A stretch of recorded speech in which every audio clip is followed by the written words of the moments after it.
अहोई अष्टमी कार्तिक मास के कृष्ण पक्ष की अष्टमी को मनाया जाता है। अहोई अष्टमी पर्व से संबंधित दो पौराणिक कथाएं प्रचलित हैं। पहली कथा के अनुसार प्राचीन काल में एक साहूकार था जिसके 7 बेटे और 7 बहुएं थीं। इस साहूकार की एक बेटी भी थी जो दीपावली के अवसर पर ससुराल से मायके आई थी। दीपावली के अवसर पर घर को लीपने के लिए 7 बहुएं मिट्टी लाने जंगल में गईं तो ननद भी उनके साथ जंगल की ओर चल पड़ी। साहूकार की बेटी जहाँ से मिट्टी ले रही थी उसी स्थान पर स्याहू अपने बेटों के साथ रहती थी।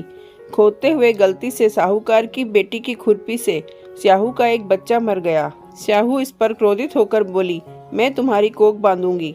स्याहू की ये बात सुनकर साहूकार की बेटी अपनी 7 भाभियों से एक एक करके विनती करती है कि वो उसके बदले अपनी कोख बंधवा लें।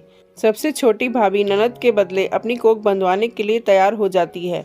इसके बाद छोटी भाभी के जो भी बच्चे थे वो सभी 7 दिन बाद मर जाते हैं। 7 पुत्रों की इस प्रकार मृत्यु होने के बाद उसने पंडित को बुलवाकर इसका कारण पूछा। पंडित ने सुरही गाय की सेवा करने की सलाह दी। सुरही सेवा से प्रसन्न होती है और उसे स्याहू के पास ले जाती है। रास्ते में थक जाने पर दोनों आराम करने लगते हैं। अचानक साहूकार की छोटी बहू की नज़र एक ओर जाती है। वो देखती है कि एक सांप गरुड़ पंखनी के बच्चे को डसने जा रहा है और वो सांप को मार देती है। इतने में गरुड़ पंखनी वहां आ जाती है और खून बिखरा हुआ देखकर उसे लगता है कि छोटी बहू ने उसके बच्चे को मार दिया है। इस पर वो छोटी बहू को चोंच मारना शुरू कर देती है।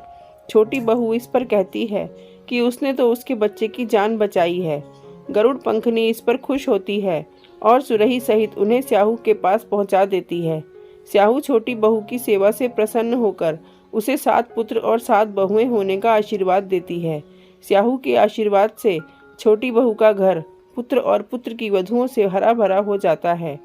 अहोई अष्टमी का अर्थ एक प्रकार से ये भी होता है अनहोनी को होनी बनाना, जैसे साहूकार की छोटी बहू ने कर दिखाया था।